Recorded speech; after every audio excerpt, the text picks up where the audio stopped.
पति, पत्नी और नौकरानी।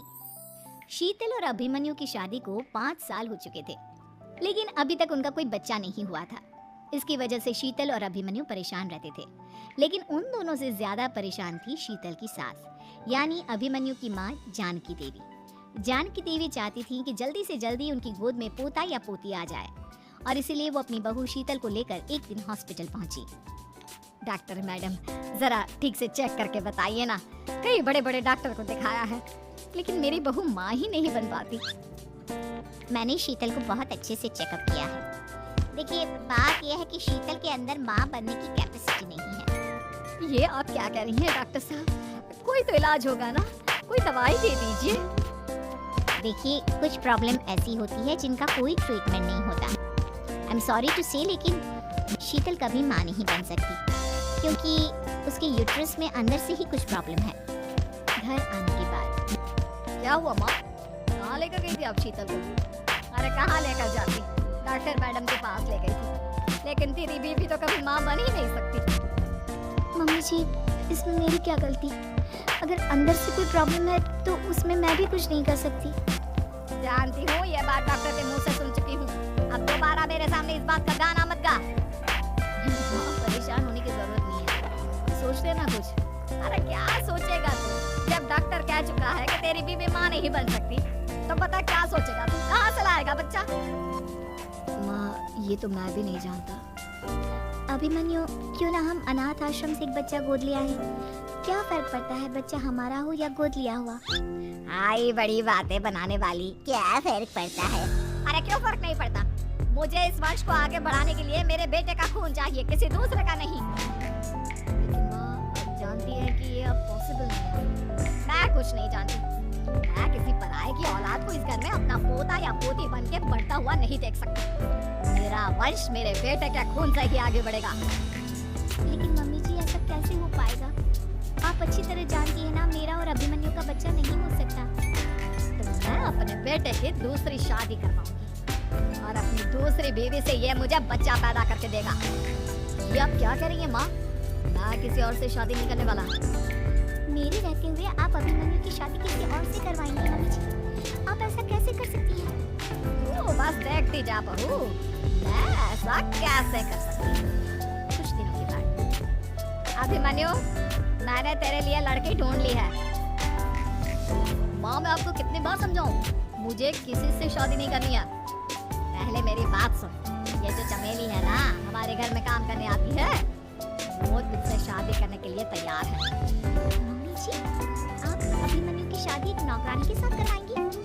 वो इसलिए क्योंकि चमेली दिखने में बहुत खूबसूरत है, बच्चा भी सुंदर ही होगा। मम्मी जी, लेकिन एक बच्चे के लिए अपने बेटे की शादी नौकरानी के साथ करवाना क्या ये सही है? अगर अभिमन्यु ने शादी नहीं की ना, तो मैं अपनी जान दे दूंगी। अब देख लो, अगर तुम्हें अपनी माँ की जान प्यारी है, तो तुम्हें इस नौकरानी के साथ शादी करनी ही होगी। इस तरह जानकी देवी अपने बेटे अभिमन्यु की शादी नौकरानी चमेली के साथ करवा देती है। कुछ दिनों के बाद, नौकरानी से मालकिन बन के तो मजा आ गया, अब तो मैं इस घर की मालकिन हूँ। देखो, अपने आप को ज्यादा मालकिन समझने की कोशिश मत करो। एक बार तुम्हारा और अभिमन्यु का बच्चा इस दुनिया में आ जाए, उसके बाद तुम इस घर से हमेशा के लिए चली जाना। अरे जाओ जाओ, किसी और के आगे बातें बनाना, एक बच्चा तो पैदा नहीं कर सकी। बढ़िया, जाओ जाकर मेरे लिए कॉफी बना कर लाओ। नौकरानी मैं हूँ या तुम? मम्मी जी, देखिए ना शीतल मुझसे किस तरह से बात कर रही है। शीतल, तुम्हें पता है ना चमेली प्रेग्नेंट है, मेरे बेटे के बच्चे की माँ बनने वाली है। वो जैसा कहती है वैसा करो। लेकिन मम्मी जी, वो मुझे नौकरों की तरह ट्रीट कर रही है। अरे तो करेगी ना, वैसे भी बहू तुम हो किस काम की? एक बच्चा तो पैदा नहीं कर सकती। जाओ अब घर के सारे काम करो और चमेली को आराम करने दो।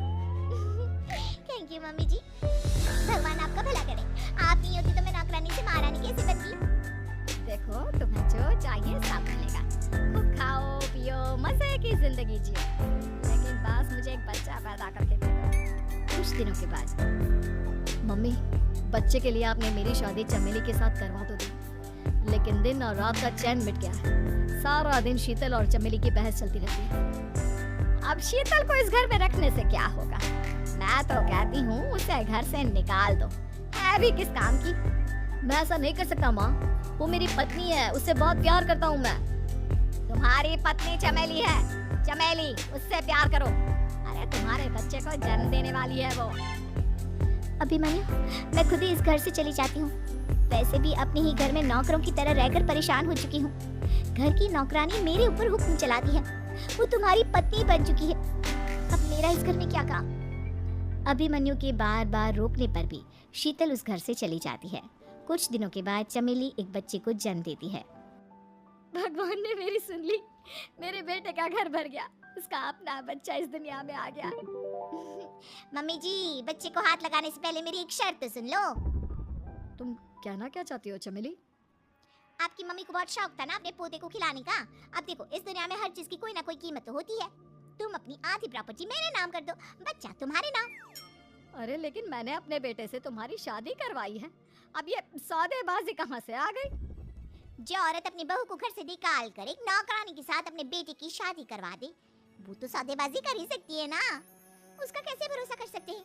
मुझे बस आप लोगों की प्रॉपर्टी चाहिए, उसके बाद ही बच्चे को आप हाथ लगा सकते हैं। मैंने कहा था ना मम्मी, आप गलत कर रही हैं। देखिए, उसका नतीजा आपके सामने है। जब शीतल को पता चलता है कि अभिमन्यु और चमेली का बच्चा दुनिया में आ गया है, तो वो अपने घर पहुंचती है। अभिमन्यु, कहाँ है आपका बच्चा? क्या मैं उसे देख सकती हूँ? कुछ भी मत पूछो शीतल, माँ की हुई एक गलती हम लोगों पर भारी पड़ रही है। वो नौकरानी अपनी औकात पर आ गई है और अब हमसे अपनी आधी प्रॉपर्टी मांग रही है, वो भी बच्चे के बदले में। एक बात कहूँ अभिमन्यु, आप उसे कुछ भी देने से मना कर दो। अरे कैसी बात कर रही हो? मेरे बेटे की औलाद है उसके पास, ऐसे कैसे मना कर दे? मम्मी जी, वो अभिमन्यु का बच्चा नहीं है, वो चमेली और उसके बॉयफ्रेंड का बच्चा है। ये तुम क्या कह रही हो शीतल? ये देखिए वीडियो, चमेली और उसका बॉयफ्रेंड आपस में बातें कर रहे हैं कि उन दोनों ने मिलकर आपको बेवकूफ़ बनाया है और अब इस बच्चे के बदले आपसे प्रॉपर्टी भी हड़प लेंगे। हे भगवान, ये मुझसे क्या हो गया? ना तो बच्चा मिला और अपने बेटे की नौकरानी के साथ शादी करवा दी सो अलग। अब क्या होगा? मुझे माफ़ कर दो शीतल, मेरी वजह से तुम्हें बहुत तकलीफ हुई है। अभिमन्यु, मैंने कहा ना, उस नौकरानी को उसके बच्चे सहित इस घर से बाहर निकाल दो। लगता है मेरे अभिमन्यु का बाप बनने का सपना अधूरा ही रह जाएगा। अभिमन्यु, अपनी मम्मी से कहो कि परेशान ना हो। आपको याद है एक बार हम एक IVF सेंटर गए थे, मैंने फिर से वहाँ जाकर बात की थी और आपको पता है इस बार मैं प्रेग्नेंट हूँ, क्योंकि हमने वहाँ पर प्रोसीजर करवाया था जिसकी वजह से मैं प्रेग्नेंट हो गई थी और इस बात का पता मुझे बस कुछ महीने पहले ही लगा है। हमारा बच्चा इस दुनिया में आने वाला है अभिमन्यु। मुझे माफ़ कर दो शीतल बहू, मुझसे बहुत बड़ी गलती हो गई। कोई बात नहीं माँ, लेकिन अब हमें उस धोखेबाज नौकरानी को इस घर से बाहर निकालना है और इस घर की मालकिन को वापस घर लाना है, वो भी अपने बच्चे के साथ।